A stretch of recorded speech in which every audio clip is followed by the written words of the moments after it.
ये हिंदू राष्ट्र बनाना चाहते बाबा साहब, उसके खिलाफ थे। ये मनुस्मृति लागू करना चाहते थे बाबा साहब ने 1927। ये तो हवा हवाई बातें हैं, हवा हवाई बातें, ये हवा हवाई बातें। 1927 में बाबा साहब ने हवा हवाई बातें हैं। हमने दिया बीजेपी सपोर्ट कर रही थी उसे।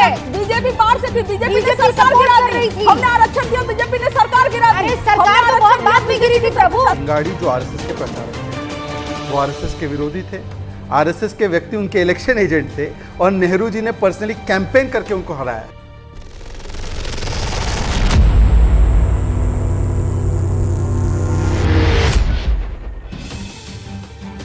नमस्कार। पिछले कुछ वर्षों में हमारे विपक्षी दलों के नेताओं ने बाबा साहेब अंबेडकर और संविधान की माला जपनी शुरू की है। कांग्रेस, जिसने सबसे ज्यादा संविधान से छेड़छाड़ की, आपातकाल में विपक्ष के सभी नेताओं को जेल में डाला और संविधान की मूल भावना को बदलकर बाबा साहेब अंबेडकर की इच्छा के विरुद्ध सेक्युलर और सोशलिस्ट शब्द को घुसाया। जिंदगी भर चोर, माफिया और आतंकियों को पालने वाली पॉलिटिकल पार्टीज भी अब संविधान का राग अलापती रहती हैं।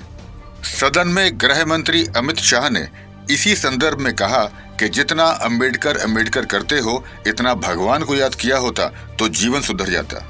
क्लिप कटुआ एक्सपर्ट्स ने 120 मिनट के इस भाषण से 12 सेकंड का क्लिप चलाकर एक बार फिर निचले स्तर की राजनीति का प्रमाण दिया है। आज की इस डिबेट में लालू यादव की चिल्लम चिल्ली एक्सपर्ट प्रियंका भारती को भारतीय जनता पार्टी के शहजाद पूनावाला ने हमेशा की तरह अपने तर्कों और प्रमाणों से अपनी बात रखने का प्रयास किया। और क्या कुछ हुआ इस डिबेट में, आइए देखते हैं। और इसीलिए अंबेडकर जी की ये इज्जत नहीं करते। नहीं, पर आपने मेरे सवाल का जवाब नहीं दिया। कंचना जी, मैं फिर कह रही हूँ, नहीं वो ना, आप मुझे ये बताइए, आप ना कांग्रेस की है ना बीजेपी की है ना, आप तो आरजेडी की हैं। इतना तो मैं आपसे उम्मीद कर ही सकती हूं कि आप किसी का पक्ष लिए बगैर ये बता देंगी कि असल में अपमान किसने किया, भारतीय जनता पार्टी ने बाबा साहब भीमराव अंबेडकर का, या फिर कांग्रेस ने उन बीते वर्षों में? असल अपमान इस समय भारतीय जनता पार्टी और आरएसएस कर रही है, क्योंकि वह ऐसे विचार को इस देश पर स्थापित करना चाहती है जो बाबा साहब भीमराव अंबेडकर के संविधान, उनके विचार, उनके लिगेसी, उनके प्रिंसिपल के सीधे खिलाफ है। ये हिंदू राष्ट्र बनाना चाहते बाबा साहब, उसके खिलाफ थे। ये मनुस्मृति लागू करना चाहते थे बाबा साहब ने 1927। ये तो हवा हवाई बातें हैं, हवा हवाई बातें, ये हवा हवाई बातें। 1927 में बाबा साहब ने हवा हवाई बातें हैं, ये हवा हवाई बातें। आप मुझे बात नहीं दे रही हैं। देश बहुसंख्यकवाद से चलेगा। ये बताइए, बाबा साहब भीमराव अंबेडकर, उनकी मृत्यु कब हुई थी? 1956 में। ठीक है, मैं क्विज नहीं ले रही। 1956 में क्या भारत रत्न उनको मिल जाना चाहिए था इन पार्टियों के रहते, कांग्रेस के रहते या नहीं? जनता दल की सरकार ने किसने दिया? हमने दिया। बीजेपी सपोर्ट कर रही थी उसे। बीजेपी बाहर से थी, बीजेपी ने सरकार गिरा दी। हमने आरक्षण दिया, बीजेपी ने सरकार गिरा दी। अरे सरकार तो बहुत बाद में गिरी थी प्रभु। सरकार हमारी थी, जनता दल की सरकार सबके सब गठबंधन में थे। शहजाद पूनावाला नहीं, आप अभी भी इस बात को नहीं, इससे देश नहीं चलेगा। तो फिर कांग्रेस ने अन्याय किया था ना, जिसका न्याय आपने किया। कांग्रेस ने अन्याय किया था जिसका न्याय आपने किया। चलिए, मैं मान लेती हूँ कि आपकी सरकार ने दिया, लेकिन इससे पहले कांग्रेस ने अन्याय किया ना। बाबा साहब सबसे धुर विरोधी आरएसएस के थे। मैं जो सवाल पूछ रही हूँ, आप उस गली में जा रही हैं। शहजाद पूनावाला सबसे ज्यादा शहजाद पूनावाला धुर विरोधी आरएसएस के बाबा साहब भीमराव अंबेडकर, और इसीलिए बीजेपी के भी। पहले मैं इस पॉइंट का जवाब स्पेसिफिकली दूंगा और मैं होप करता हूं कि कंचना जी, जैसे मैंने आपकी बात सुनी, आप बीच में नहीं टोकेंगे। इन्होंने कहा आरएसएस धुर विरोधी थी। बाबा साहब आम्बेडकर जी चुनाव जीतकर लड़कर अंदर जाना चाहते थे हाउस में। उनको 1952 में और उसके बाद भंडारा के इलेक्शन में दोनों जगह पर नेहरू जी ने पर्सनली कैंपेन करके लेफ्ट से हाथ मिलाते हुए उनको हराया। आपको पता है भंडारा के इलेक्शन में उनका इलेक्शन एजेंट कौन था? मिस्टर दत्तापंत थेंगाड़ी, जो आरएसएस के प्रचारक थे। वो आरएसएस के विरोधी थे।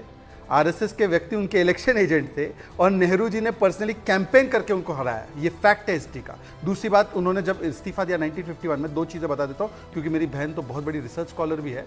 उनको 1951 का बाबा साहब आम्बेडकर जी का लेटर पढ़ना चाहिए रेजिग्नेशन का। उसमें उन्होंने बोला कि ये मुस्लिम मेनिया से ग्रसित है नेहरू, और नेहरू जी को लगता है कि केवल मुसलमानों के लिए करना है, SC ST और क्रिश्चियंस का क्या। और उनको ये लेटर जो है या अपनी बात जो है पार्लियामेंट में रखने नहीं दी गई। नेहरू जी ने कहा कि सुन लीजिए, सेंसर करेंगे, हम पहले पढ़ेंगे आप क्या बोलना चाहते हैं, फिर बोलने देंगे। तो उन्होंने बोला कि मैं इसको पब्लिश करा देता हूं, डायरेक्टली मीडिया में पब्लिश हो गया। उनको मौका नहीं मिला पार्लियामेंट में अपना लेटर ऑफ रेजिग्नेशन देने का। तीसरी बात मैं पूछना चाहता हूं कंचना जी से, 1956 में उनकी मृत्यु हुई, वो चले गए, हमारे बीच में नहीं रहे। 1990 में वीपी सिंह की government supported by BJP gives Bharat Ratna, और नेहरू जी को 1964 में उनकी मृत्यु हुई, 1955 में भारत रत्न। इंदिरा जी को 1984 में मृत्यु हुई, 1971 में भारत रत्न। राजीव जी 1991 में मृत्यु हुई, 1991 में भारत रत्न। चलिए छोड़ देते हैं। उसके बाद 5 स्थल है बाबा साहब आम्बेडकर जी से जुड़े हुए, मऊ, दीक्षा भूमि, चैत्य भूमि, दिल्ली का स्थल।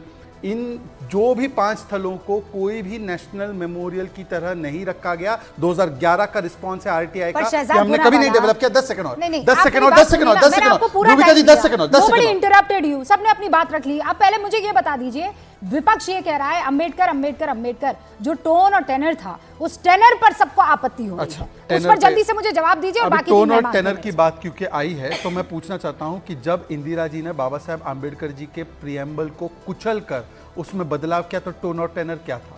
जब 75 में कॉन्स्टिट्यूशन को कुचल कर वहां पर इमरजेंसी लगाई गई तो टोन और टेनर क्या था? हाँ। जब उनके आरक्षण को कुचल कर मुसलमानों को धर्म के आधार पर आरक्षण दिया गया जो यूपीए की सरकार ने किया तो टोन और टेनर। 10 second please. 2004 से 14 के बीच जामिया एएमयू में SC ST का आरक्षण खत्म किया गया तो टोन और टेनर क्या था? और आखिरी बात प्लीज रूबिका जी, अभी इंटरप्ट मत कीजिए।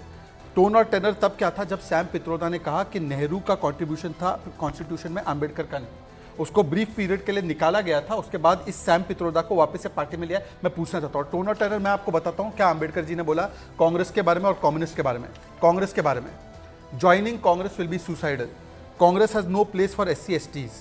कम्युनिस्ट के बारे में, communist is like wild fire, it goes on burning and consumes everything. It is impossible for me to keep relation with communist, I am an implacable. और लास्ट बात रूबिका, लास्ट बात नंबूद्री पाद ने बोला, और प्लीज मैडम बोलिए मुझे इस पर स्टैंड।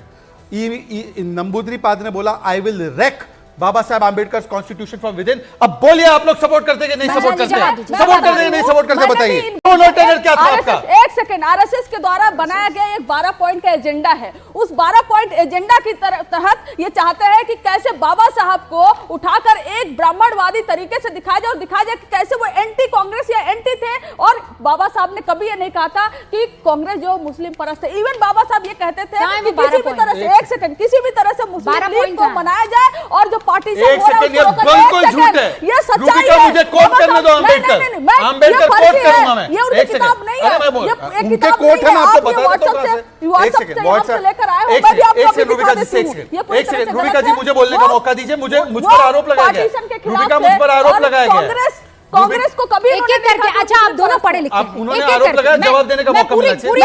सुनिए रूबिका जी, उन्होंने बोला एक करके ये व्हाट्सएप ग्रुप रूबिका जी सुन लीजिए, 12 पॉइंट का एजेंडा सरकार की तरफ से जारी लेटर्स है, क्या बात कर रही हैं? सुन लीजिए, पहले तो मेरी बहन को ये पता होना चाहिए कि मैं पुणे, जिसको सावित्रीबाई फुले यूनिवर्सिटी कहते हैं, उसका टॉपर हूं। मेरी सावित्रीबाई फुले यूनिवर्सिटी को ये व्हाट्सएप यूनिवर्सिटी बोल रही है, सावित्रीबाई फुले का अपमान कर रही है क्या? सुन लीजिए, अब सुन लीजिए व्हाट्सएप, अरे सुन लीजिए, मैं यहाँ पे जो भी एक सेकंड, मैं जो भी कह रहा हूँ रूबिका जी आपके रिसर्च से चेक करवाइए। अगर मैं झूठ बोल रहा हूँ तो मैं माफी मांगूंगा, वरना ये माफी मांगूंगा। अब सुन लीजिए, पार्टीशन और पाकिस्तान भाई ये क्या तरीका है? मुझे बोलने दीजिए। रूबिका जी मैंने उनकी बात सुनी। कंचना जी एक एक करके Baba Saheb 20 second Shahzad and 20 seconds Kanchana. आप मुझे मत टोके बस। Islam can never allow true Muslim to adopt India as his motherland and regard Hindu as his kith and kin. Apart from that, उन्होंने बोला Islam is a closed compartment, उसका brotherhood केवल इस्लाम तक ही सीमित है। अगर मैं ये झूठ बोल रहा हूँ, अगर मेरा एक कोट गलत है, अगर मेरा कोट गलत है तो मैं डिबेट छोड़ूंगा, वरना ये डिबेट छोड़ेंगे। नहीं, डिबेट क्या छोड़ेंगे? हर बात पे एकदम, अरे अमित शाह जी को बोलिए पार्लियामेंट छोड़ दे, सदन छोड़ दे। अमित शाह जी बाबा साहब भीमराव अंबेडकर का मेरा कोट सही गलत है। जहां तक ईसाई की बात है, मेरा कोट सही गलत है। जहां तक ईसाई धर्म की बात है, इस्लामिक धर्म की बात है, हिंदू धर्म की बात है, बाबा साहब ने सबको अपनाने की बात की, लेकिन सब में जो कुरीतियां हैं उसको दूर करने की बात कही है। आप लोग जिस धर्म को थोपने की कोशिश नहीं, हाइपर नहीं हो रहे हैं हम। बहुसंख्यकवाद, बहुसंख्यकवाद, आप मेरी बहन हो, आपने भी किया व्हाट्सएप यूनिवर्सिटी। आप व्हाट्सएप यूनिवर्सिटी क्या थी? आप पर्सनल मैंने आपको प्रशंसा की। मैंने अच्छा मैं एक फैक्ट कोट करना चाहता हूं, उसके बाद आप ये जो पूरा 10 सेकंड दे दीजिए मुझे, 10 सेकंड, आप मुझे 10 सेकंड दे आप दीजिए। रुकती नहीं है ना। बहुसंख्यकवाद का जो इनका पूरा प्रोपेगेंडा जो चल रहा है चलाने का, उसके खिलाफ अम्बेडकर अब मेरी भी तीनों 10 सेकंड, जमात- अब मेरी भी 10 सेकंड, नहीं रुबिका, अब मेरी भी 10 सेकंड ये सुनिए। सह नहीं पाते अब मेरी हैं। 10 सेकंड सुनिए। अम्बेडकर को ये आपका हो गया 10 digest सेकंड। नहीं कर अब 10 पाते हैं, सेकंड हो अम्बेडकर को गाली देते देखिए हैं कंचना ये। जी, ये गलत है। 10 सेकंड आपको भी सुनना पड़ेगा। रुबिका सुन लीजिए, मेरे 3 सुन लीजिए। हाँ वो सुनते रहेंगे। मार्च 1952 CPI central committee special resolution passed against Ambedkar. Ambedkar is an opportunist leader. He has organized the गलत. Dalits on communal lines. The party, मतलब left, must sharply expose Ambedkar and wean Scheduled Caste Federation away from his influence. ये लिखा था अंबेडकर के खिलाफ इन्होंने resolution में। झूठ बोल रहा हूं तो बोलिए, मैं झूठ बोल रहा हूं।